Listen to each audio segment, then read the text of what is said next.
alive and you have been part of her life. Alan Cumming, January 2018.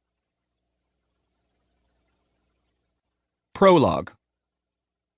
Bringing home a new family member can be a life-altering experience. It's something that should never be taken lightly. It usually happens only after months, sometimes even years of research and planning.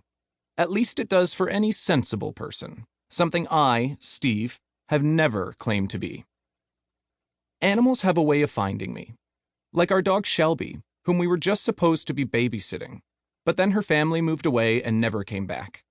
Or our cat Dolores, who was the runt in a litter of barn cats a girlfriend brought to my attention. I went to feed the cats once and came home with Dolores because the others wouldn't let her eat. Yes, it's a pattern. So when I got a message about a mini pig that needed a home, there was only one thing I could do: say yes. Thankfully, my amazing partner, Derek, is never one to shy away from an adventure. But little did we know this was going to be unlike any adventure we had ever been on. Our sweet, tiny 5-pound mini pig grew up to be a 650-pound, full-sized commercial pig. Finding out the truth about who Esther was caused us to completely reevaluate who we were and how we lived our lives. Learning to live with a 650-pound pig in our 1,000-square-foot home nearly drove us to our breaking point. There were sleepless nights, heated conversations, and many, many tears. But we soldiered on and challenged ourselves in ways we had never dreamed of before. We thought we had been through the worst until we started an Esther the Wonder Pig Facebook page that would take things to a whole new level of crazy. Within weeks, her page went viral, amassing over 100,000 likes in under 80 days. Unfortunately, we lived in a town whose bylaws prohibited us from keeping Esther. Facing the risk of losing her to town officials, we had a serious decision to make: shut down the page and quietly fade away, or get serious about realizing our new dream of opening a farm sanctuary. We knew we could rescue many more Esthers, along with other abused and abandoned farm animals that needed a safe forever home.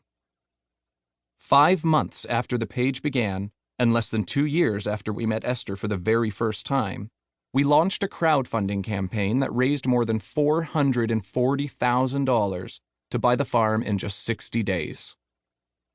We had somehow done what everyone told us was impossible. This was our happily ever Esther. Chapter 1. People often think about giving it all up and just moving to a farm. It's an old cliché. Everything will be wonderful, they think. And in theory, sure, it sounds great.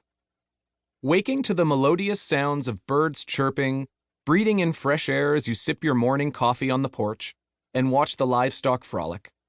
Here's where the comedic record scratch would sound, to emphasize how wrong your theory would be. The realities of actually closing up shop on the life you've always known and moving to a farm, when, by the way, you have never actually been a farmer, are frantic, crazy, and potentially insane. So, of course, that's what we did. At first, none of the realities had sunk in quite yet. That would take a few more hours. And then deeper realities about the magnitude of what we'd committed to would sink in over the next few days, weeks, and months. But they couldn't possibly set in yet, because there was still no normalcy.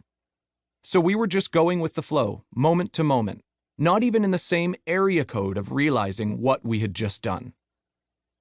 There we were, being greeted by friends and strangers in the middle of an extremely surreal situation. I mean, let's be real. How many people move into their new home with a party for them already taking place? That was us. We rarely do things without some sort of flourish.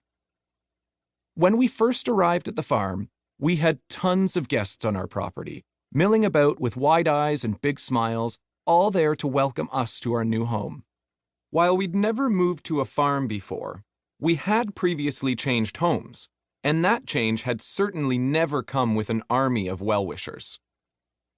All the fanfare and excitement made it impossible to really think about anything but what was happening in the moment. And that first moment was all about introducing